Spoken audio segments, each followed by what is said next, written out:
On ne gère pas un pays avec la passion, ni avec la haine. C'est des règles transparentes. Dès qu'ils sont venus, ils ont dit que c'était la source de magouille.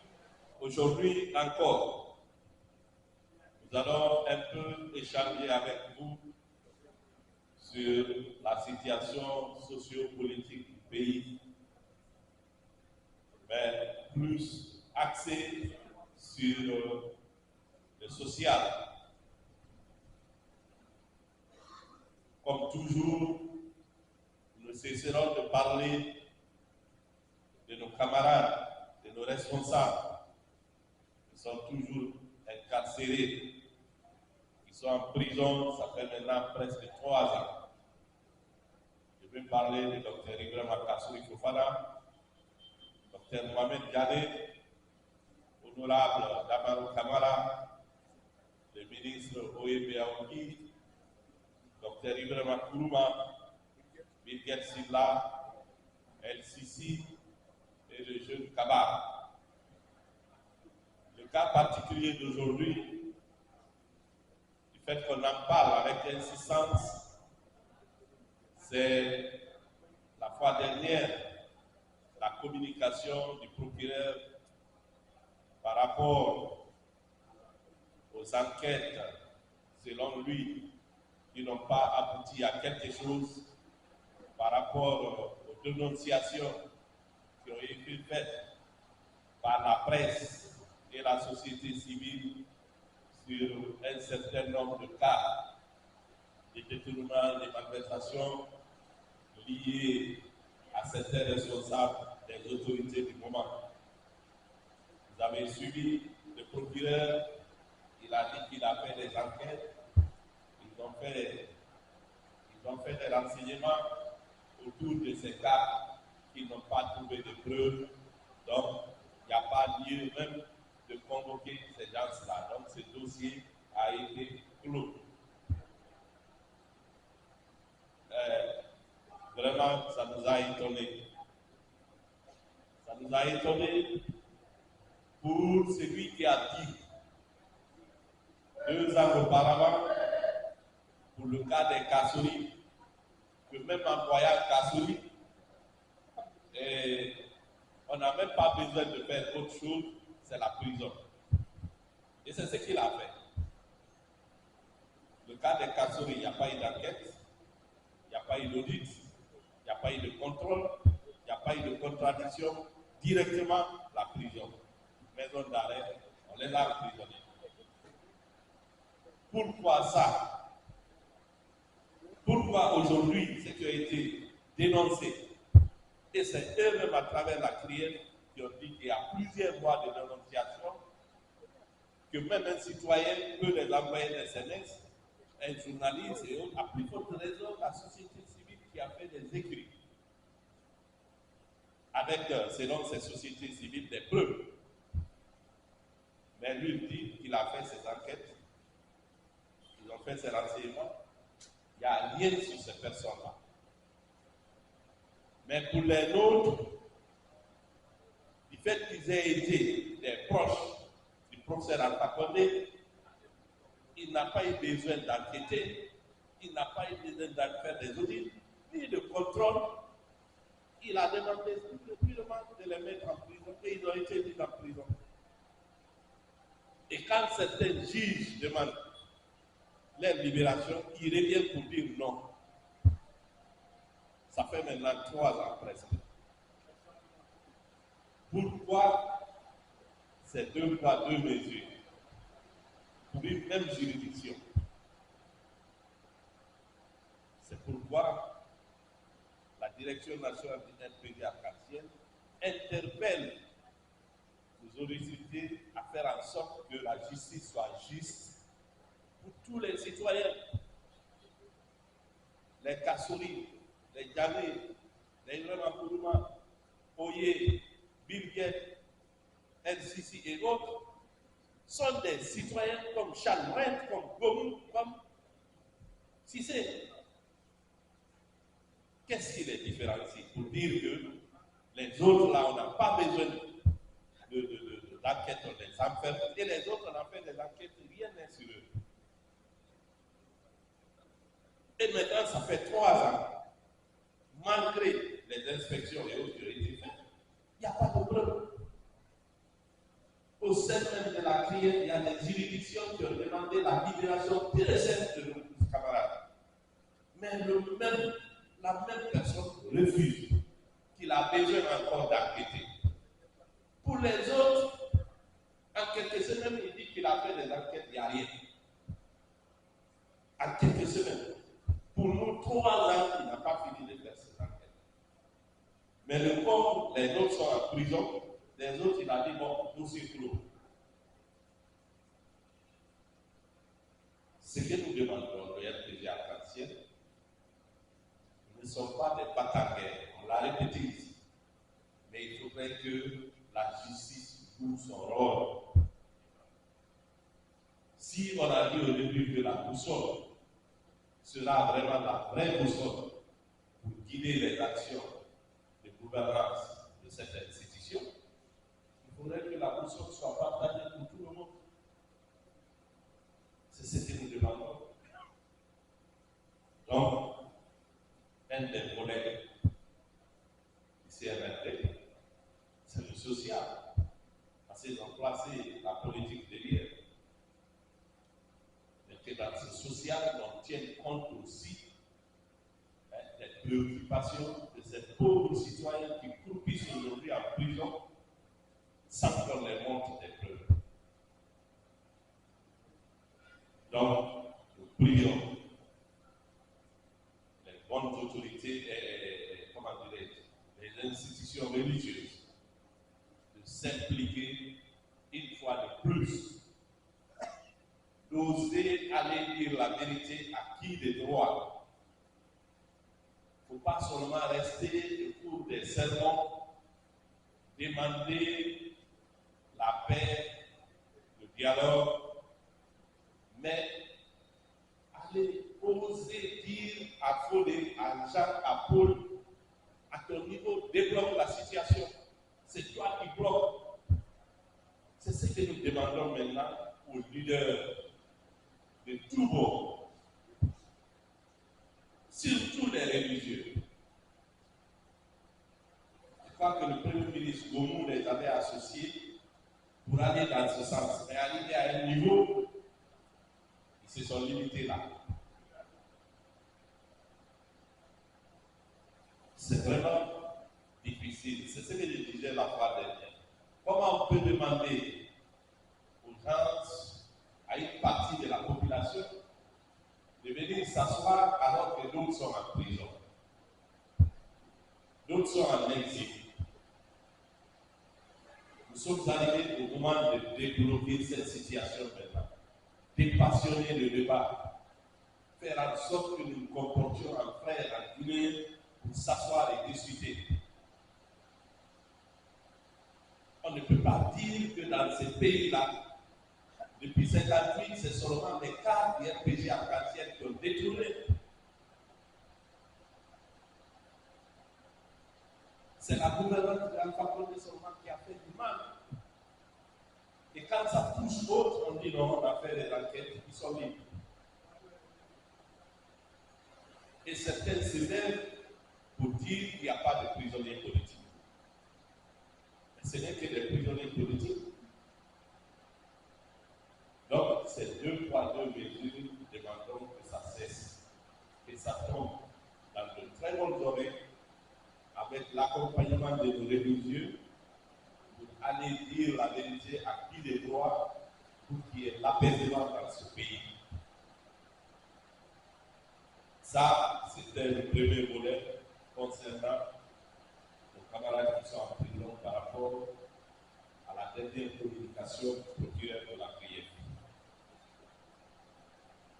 Le deuxième aspect, lors de la fête de l'Assomption le 15 août, l'archevêque a demandé à tous les acteurs sociopolitiques de cesser les manifestations qui n'ont pas un objectif clair s'appuyant sur ça. Mais plus loin, il avait demandé aussi qu'il y ait un dialogue inclusif.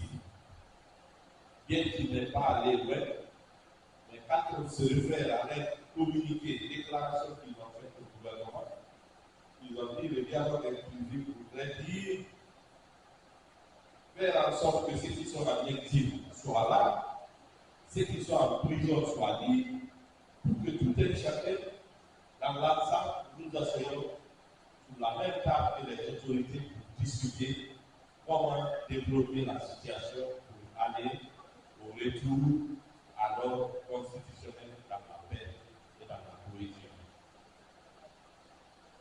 C'est bien d'appeler la cessation des manifestations, mais aucune manifestation n'a un objectif de détruire ou bien de faire du mal. La manifestation, comme le stipule les textes de loi, c'est pour dénoncer, c'est pour réagir contre une situation, c'est pour démontrer sa préoccupation. Ce qui se passe, il y a des circonstances qui conduisent de part et d'autre à des violences, on ne le souhaite pas. Mais il faudrait que les religieux voient aussi d'un côté, au niveau des autorités, les amener à ne pas poser des actes qui conduisent aux manifestations. Il y a des préoccupations que les forces vives ont mis sur la place publique. Ils ont prononcé un certain nombre de choses, dont la libération et la cessation des poursuites judiciaires pour les affaires sociopolitiques qui sont en prison, la remise des agréments des médias suspendus, le pouvoir d'achat citoyen et aussi le cas de ces jeunes qui sont portés disparus. Je pense que ce n'est pas de la mer à boire. Quand il y a vraiment de la compréhension et l'utilité d'aller dans le sens de la paix. Si tout le monde comprend ça, ça peut nous éviter beaucoup de choses. Donc, ce que l'archevêque a dit, les forces vives prennent avec beaucoup d'attention, mais nous nous demandons de faire en sorte, avec l'ensemble des religieux de toute confession, qu'ils puissent aller plus loin en allant à tous les niveaux, pas seulement toujours du côté des forces sociales, mais du côté des autorités, les amener à appliquer ce qui est normal pour la vie d'une nation. Un religieux ne doit pas avoir peur. Il n'a que Dieu comme boussole. C'est tout. Les livres, Coran et autres livres comme boussole. Et il n'a que Dieu comme maître. Le reste sont des citoyens. Donc, à cette déclaration, nous demandons que l'ensemble des confessions se réunissent pour s'impliquer une fois de plus activement pour que nous puissions faire un retour à l'ordre constitutionnel de façon paisible, dans un dialogue inclusif pour que la date, nous le répétons, la date du 31 décembre 2024 soit respectée. Il n'est jamais trop tard. C'est-à-dire quand on s'assoira au niveau de la table, chacun a ses expériences. D'autres activités sur les 10 selon et la guerre, ce qui est essentiel pour le retour à l'ordre constitutionnel, c'est ce qui sera réalisé. Dans toutes les constitutions que nous avons vécues en Guinée, quand il y a vacance de pouvoir, il n'y a pas un dépassement de 92 jours pour organiser des élections, n'est-ce pas? Et pourquoi on est en train de dire qu'on n'a pas de temps? Les 4 mois qui restent, c'est faisable. Il ne faudrait pas qu'il soit trop tard. Et ce que nous disons à cet effet, au niveau du respect de ce retour à l'ordre constitutionnel, ça tombe bien, c'est des officiers qui se sont prononcés. Et les gens se sont jurés sur la Bible, sur le Coran. Aujourd'hui, c'est pas dire à une cabine de corps, comme les CDD, dès que tu parles, même les 1000 films, il y a des témoignages. L'interview avec Alain Foucault, tout. L'archivage est là. Donc, nous demandons le respect de la parole donnée. Un homme, c'est sa parole. Peut-être que la jeunesse suit tout sur eux, mais ce n'est pas la jeunesse. Sinon, un jeune n'aurait pas connu le Moyen-Âge, ou bien la préhistoire. C'est les études qu'il faut se renseigner. Malgré ce qui s'est passé entre la Guinée et la France, c'est que Touré, les anciens soldats, a toujours apprécié le général de Gaulle. Vous savez pourquoi? Les gens ne le savent pas. C'est à apprécier le général de Gaulle pour sa parole donnée. Lorsque le général est venu ici le 27, il a dit, si vous voulez, vous avez la liberté de prendre votre indépendance, de voter pour le bord que vous voulez. Et la France ne ferait pas comme ça à votre choix. Dès que l'a dit ça, lorsqu'il est venu ici, la France ne ferait pas comme ça au choix du peuple, quel que soit le choix, oui ou non, pour la communauté. Et lorsque la Guinée, dans son ensemble, à la grande majorité, a voté non, De Gaulle a respecté. Sinon, la loi française ne le permettait pas. Parce que l'Assemblée française n'avait pas statué sur ça. La Constitution française ne permettait pas ça. C'est-à-dire qu'un pays colonisé puisse décider et que ça soit respecté. Il fallait passer par beaucoup de lois rassemblées pour que ça soit entériné. Mais dès que la France, après le choix de la Guinée, a dit j'ai donné ma parole d'honneur, respectons cette parole. Voici pourquoi la Guinée a eu l'indépendance sans diffusion de sang. Il dit c'est ma parole d'officier. Je n'ai pas besoin de passer par l'Assemblée des autres. Et c'est pourquoi Sékou Touré la respecte. Donc, aujourd'hui, on est en face d'une parole donnée. Donc, nous ne doutons pas que le 31 décembre, il y aura une transition paisible vers un pouvoir civil. Et c'est ça la parole. L'autre aspect, c'est le retour du fameux bateau turc. Nous avons dit ici, les RPD, soyons fiers.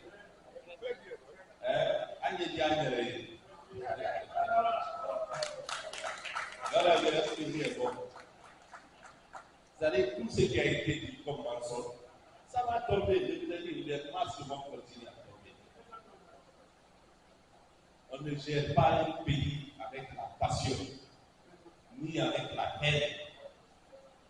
C'est des règles transparentes. Dès qu'ils sont venus, ils ont dit que c'était la source de magouille, de détournement du procès d'Abraham. Que la Guinée payait 4 millions de dollars par mois pour le bateau. Mais que rien et que ce bateau ne jouait aucun rôle pour la fourniture d'électricité en Guinée. On a entendu un ministre sur un média de la place, de l'énergie, un ministre businessman qui est allé sur ce média. Même les journalistes qui ont voulu l'aider, il n'a pas pu les convaincre pour passer un bon message. Tellement qu'il s'est confondu dans les chiffres. Et ce ministre a été débarqué même après. Donc aujourd'hui, le professeur Alpha Condé est grandi. Il a vu loin en employant ce bateau pour qu'il y ait le courant 24 heures sur 24 à Conakry et Grand Conakry. Ils ont ramené le bateau et l'eau, le fonctionnement des barrages. Et à un moment, ils ont même dit que les barrages, que c'est de l'arnaque que le professeur a fait. Mais c'est un gros mensonge aussi. C'est que lorsqu'ils ont ramené, le bateau, la retenue qui se gérait concomitamment, intelligemment avec le bateau, ils ont tout pompé. Ils ont tout pompé. Il n'y avait plus d'eau. Et donc, il n'y avait plus d'électricité. Avant même l'incendie de Kano, il n'y avait plus d'électricité. L'incendie est venu s'habiter. Et vous avez remarqué, comme ils ont dit que les bateaux c'était là, avec les fortes pluies là, est-ce que l'électricité ne s'est pas améliorée? Ça s'est amélioré avant même l'accostage du bateau. Ça veut dire que les barrages sont bien construits. C'était la mauvaise gestion de la retenue qu'ils ont pompé.